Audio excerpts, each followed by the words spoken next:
नया चैप्टर है SHM, simple harmonic motion. अब जिस तरीके से मैं पढ़ा रहा हूँ ना, पूरा वीडियो देखने के बाद आपका बेस स्ट्रॉन्ग हो जाएगा, बहुत इजी लगेगा SHM। इसके सारे क्वेश्चन 30 सेकंड में, लगभग 30 सेकंड में सॉल्व हो जाएंगे। इंटरेस्ट आ जाएगा, पूरा इंटरेस्ट आ जाएगा।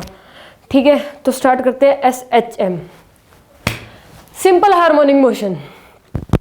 जो ये स्प्रिंग मास सिस्टम दिख रहा है, ये एक स्प्रिंग मास सिस्टम होता है। ये आइडियल केस होता है SHM का। क्या होता है? Ideal case. इस केस में हम मतलब ऑब्जर्व अच्छे से कर पाते हैं SHM हो रहा है कि नहीं हो रहा। तो ये क्या है? एक स्प्रिंग मास सिस्टम। नीचे जो सरफेस है स्मूथ सरफेस लेते हैं हमेशा। ये SHM अगर होता है तो नीचे स्मूथ क्या होता है, सरफेस क्या होता है? स्मूथ ही होता है। ये ब्लॉक देखो, ये SHM कर रहा है। क्या कर रहा है? SHM। ये एक स्प्रिंग मास सिस्टम है, इससे ये ब्लॉक क्या कर रहा है? SHM कर रहा है। जब ब्लॉक SHM करता है, नीचे वाला सरफेस क्या है? स्मूथ।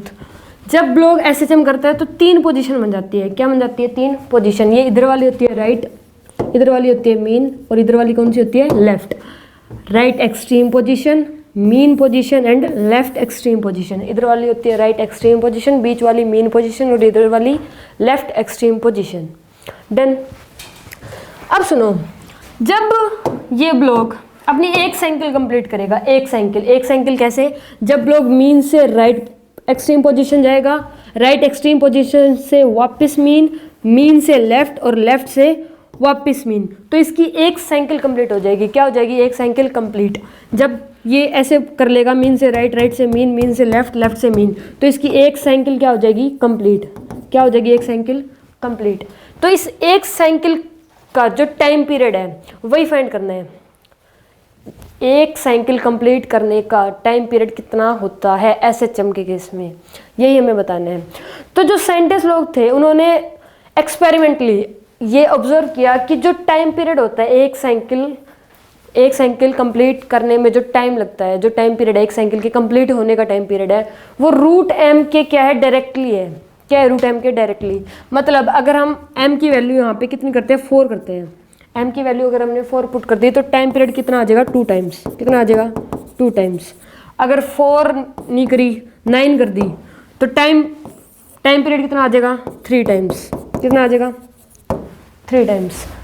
तो यहाँ से क्या बताया साइंटिस्ट ने कि t जो होता है टाइम पीरियड एक साइकिल के कंप्लीट होने का जो टाइम पीरियड है वो √m की क्या होता है? डायरेक्टली प्रोपोर्शनल होता है। √m के डायरेक्टली प्रोपोर्शनल। नेक्स्ट उन्होंने बताया कि वो √k के क्या होता है? इनवर्सली। टाइम पीरियड एक साइकिल के कंप्लीट होने का जो टाइम पीरियड है वो √k के क्या होता है? इनवर्सली प्रोपोर्शनल होता है। क्या होता है? Inversely proportional. इनवर्सली कैसे होता है? अगर k की वैल्यू यहाँ पे 4 है तो टाइम पीरियड कितना हो जाएगा? हाफ।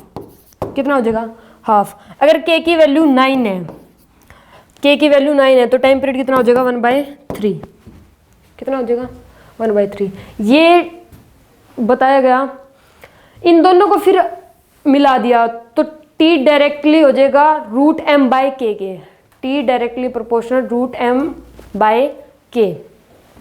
जब ये यहाँ से डायरेक्टली प्रोपोर्शनल का साइन हटाया गया तो यहाँ पे आ गया एक प्रोपोर्शनली कांस्टेंट 2π। तो यहाँ से टाइम पीरियड का फॉर्मूला बन गया t = 2π √m/k। क्या फॉर्मूला बन गया? t = 2π √m/k। तो एक साइकिल के कंप्लीट होने का जो टाइम पीरियड है, एक साइकिल के कंप्लीट होने का जो टाइम पीरियड है वो कितना होता है? 2π √m/k। कितना होता है? 2π √m/k। एक साइकिल समझ गए ना? जब ब्लॉक मीन से राइट जाएगा, राइट से मीन, मीन से लेफ्ट, लेफ्ट से मीन, तो एक साइकिल कंप्लीट होगी। और इसी साइकिल के कंप्लीट होने का जो टाइम पीरियड है वो होता है t = 2π √m/k। Case number first यही था। इतना क्लियर है?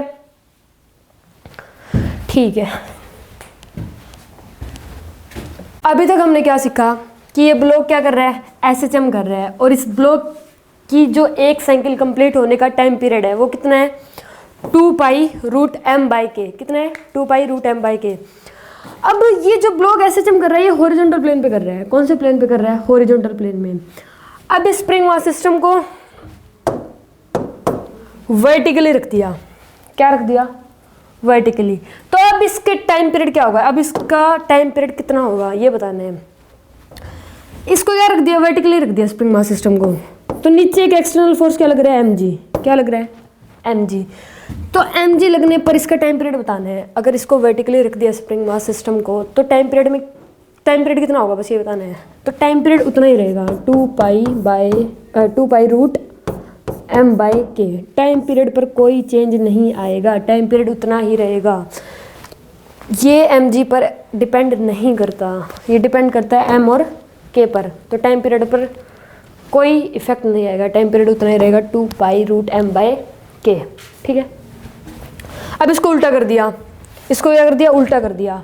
अब फिर भी mg तो लग ही रहा है, क्या लग रहा है mg लग रहा है। टाइम पीरियड उतना ही रहेगा, कोई इफेक्ट नहीं आएगा टाइम पीरियड पर। कैसे ही रख दो चाहे स्प्रिंग मास सिस्टम को, टाइम पीरियड उतना ही रहेगा t equal to 2 pi root m by K. Done.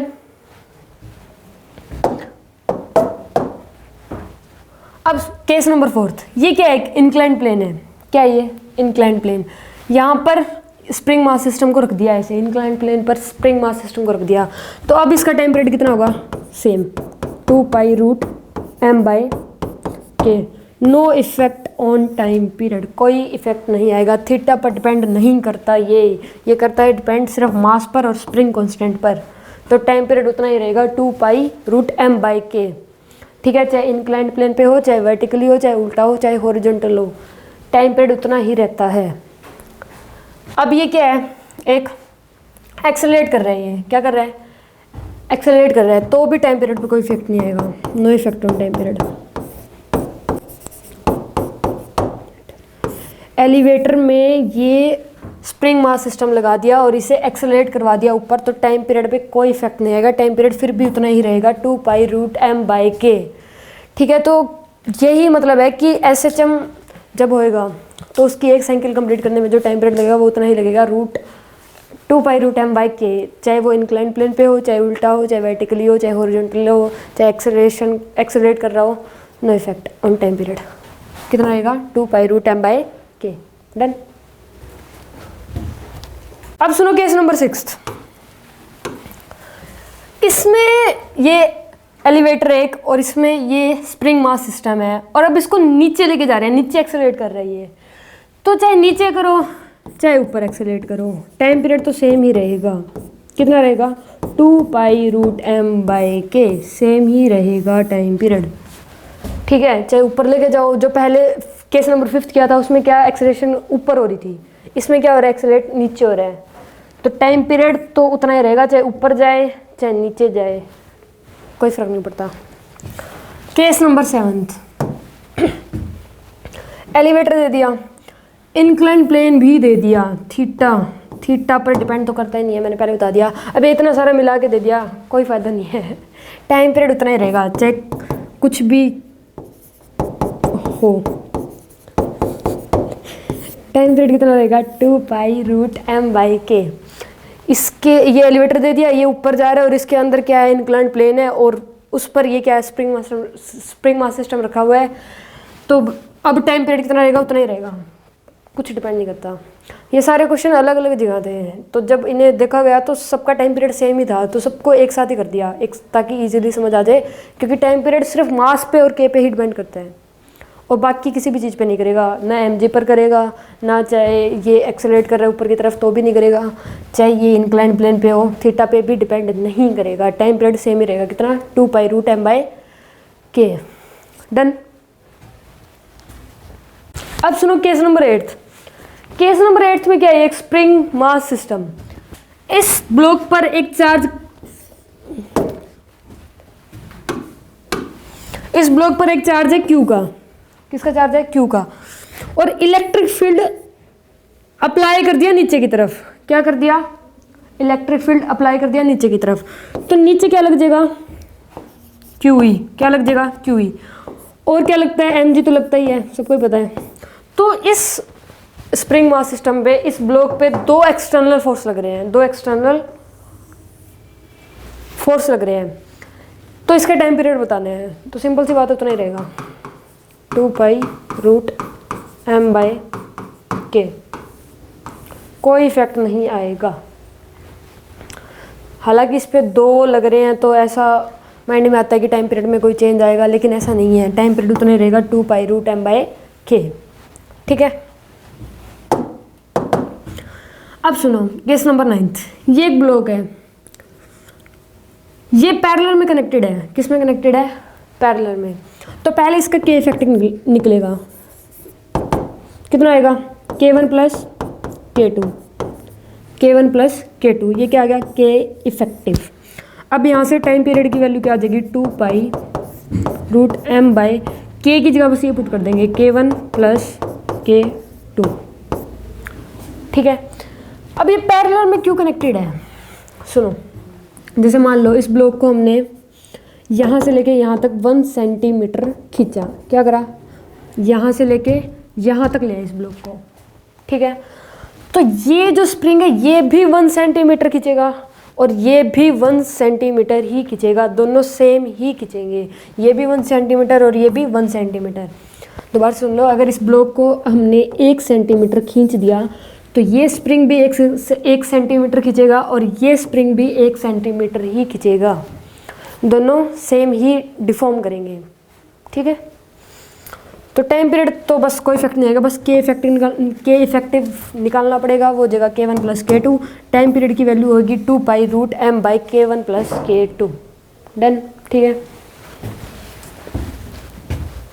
अब केस नंबर 10 सुनो। जो यहाँ पे ये सिस्टम कनेक्टेड है, ये पैरेलल कॉम्बिनेशन है। यहाँ पे कौन सा कॉम्बिनेशन है? पैरेलल कॉम्बिनेशन, मतलब ये पैरेलल में कनेक्टेड है। किस में कनेक्टेड है? पैरेलल में। ये सीरीज में नहीं है। सुनो, सीरीज में कनेक्टेड होते तो ऐसा लगता, ये यहाँ पे सीरीज में कनेक्टेड है और यहाँ पे पैरेलल में है। ये पैरेलल में क्यों है? सुनो, देखो, अगर ब्लॉक ये यहाँ पे है और ये यहाँ पे हमने मान लो इसको 1 सेंटीमीटर खींच दिया, मतलब इधर से तो ये स्प्रिंग दब जाएगा और ये इधर से क्या हो जाएगा? खींच जाएगा। अगर इसको हम इस ब्लॉक को यहाँ से यहाँ तक लेके जा रहे हैं, यहाँ से यहाँ तक लेके जा रहे हैं, तो क्या होगा? ये जो स्प्रिंग है ये क्या होगा? दब जाएगा, ऐसे जाएगा ना ये, तो ये दब जाएगा और ये क्या हो जाएगा? खिंच जाएगा। कॉमन नेम डिफॉर्मेशन हो जाएगी। यहाँ पे क्या हो जाएगी? डिफॉर्मेशन। तो जब ये ब्लॉक 1 सेंटीमीटर डिफॉर्म कर रहा है, 1 सेंटीमीटर क्या कर रहा है? डिफॉर्म कर रहा है, तो ये दोनों भी 1-1 सेंटीमीटर डिफॉर्म कर रहे हैं। बस फर्क इतना है कि ये तो दब रहा है 1 सेंटीमीटर और ये वाला खींच रहा है 1 सेंटीमीटर, लेकिन डिफॉर्म तो दोनों ही हो रहे हैं और दोनों हो भी कितने रहे हैं? 1 सेंटीमीटर। जितना ब्लॉक को हम खींचेंगे उतना ही क्या हो रहा है? यहाँ पे डिफॉर्मेशन हो रहा है। तो यहाँ पर इसलिए ये पैरेलल में कनेक्टेड है। सीरीज में उल्टा होता है। देखो सीरीज में क्या होता है? सीरीज वाला सुनो। सीरीज में अगर हम इस ब्लॉक को यहाँ से लेके यहाँ तक 1 सेंटीमीटर खींचते हैं, क्या करते हैं? 1 सेंटीमीटर खींचते हैं, तो ये दोनों मिलाकर 1 सेंटीमीटर डिफॉर्म करेंगे। इन दोनों की जो मिलाकर डिफॉर्मेशन होगी वो 1 सेंटीमीटर होगी, ना कि ये 1 सेंटीमीटर करेगा और ये अलग अलग 1 सेंटीमीटर नहीं करेंगे। हो सकता है ये हाफ डिफॉर्म करे और ये भी हाफ डिफॉर्म करे, क्या पता ये 1/4 करे, ये 3/4 करे, लेकिन मिला के कितना डिफॉर्म होएगा? 1 सेंटीमीटर ही होगा। कितना होगा? 1 सेंटीमीटर। तो इसलिए ये यहाँ पे सीरीज में कनेक्टेड है और जो दोनों अलग अलग 1 होते हैं, जैसे इस पैरेलल में है, ये भी 1 डिफॉर्म करेगा और ये भी 1 डिफॉर्म करेगा। तो यहाँ पे ये कनेक्टेड किस में है? ये पैरेलल में यहाँ पे, और आगे वाला किस में था? सीरीज में, क्योंकि वो दोनों मिलाकर 1 डिफॉर्म कर रहे थे। ये सेपरेट अलग अलग 1 डिफॉर्म करेंगे। समझ गए? पैरेलल और सीरीज। तो अब टाइम पीरियड निकालते हैं इनका। टाइम पीरियड होएगा तो सेम ही, कितना? 2 pi root m by k। पहले k इफेक्टिव कितना आ जाएगा? वही आएगा k1 प्लस k2। तो यहाँ पर बस k की वैल्यू पुट कर देंगे, m bye k1 plus k2। Done. ऐसे ही ये भी किस में कनेक्टेड है? पैरेलल में। तो सेम फॉर्मूला वही रहेगा, t = 2 pi root m by k effective क्या आ जाएगा इसका? 2 पाई रूट m, ये हो जाएगा k1 plus k2 plus k3, कितने है? 6 है क्या? k4 plus k5 plus k6, ये सारा रूट के अंदर है, k6 है, k6।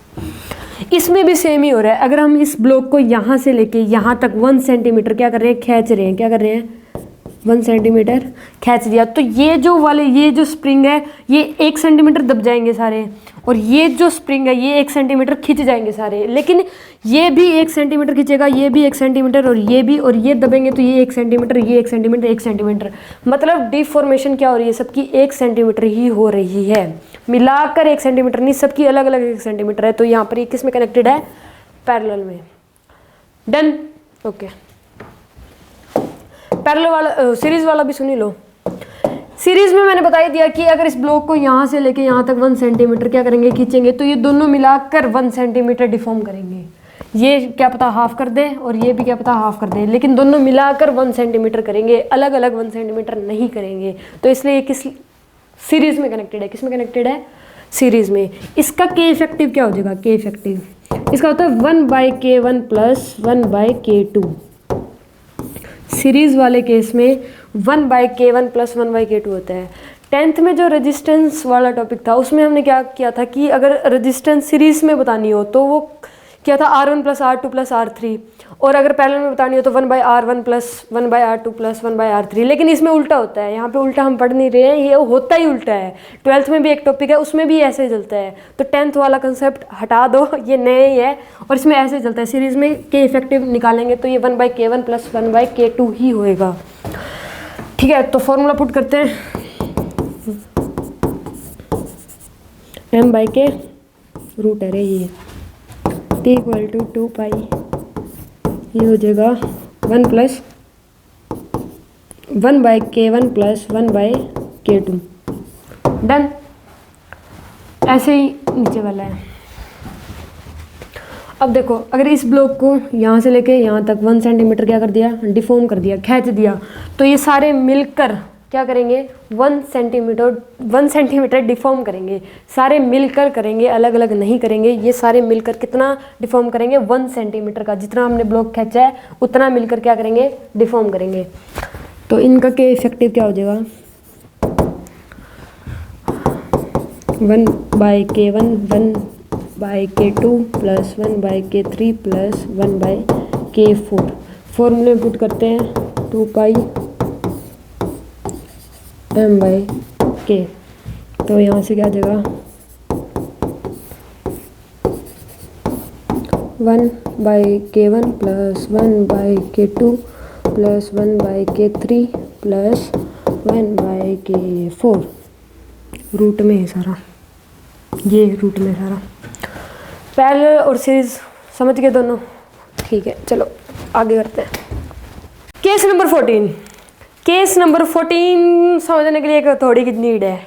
किसकी नीड है, हथौड़ा, हम्बर बोलते क्या, हैम्बर, हैमर नहीं, हैमर। अब सोचोगे हथौड़े से कौन सा क्वेश्चन सॉल्व होता है।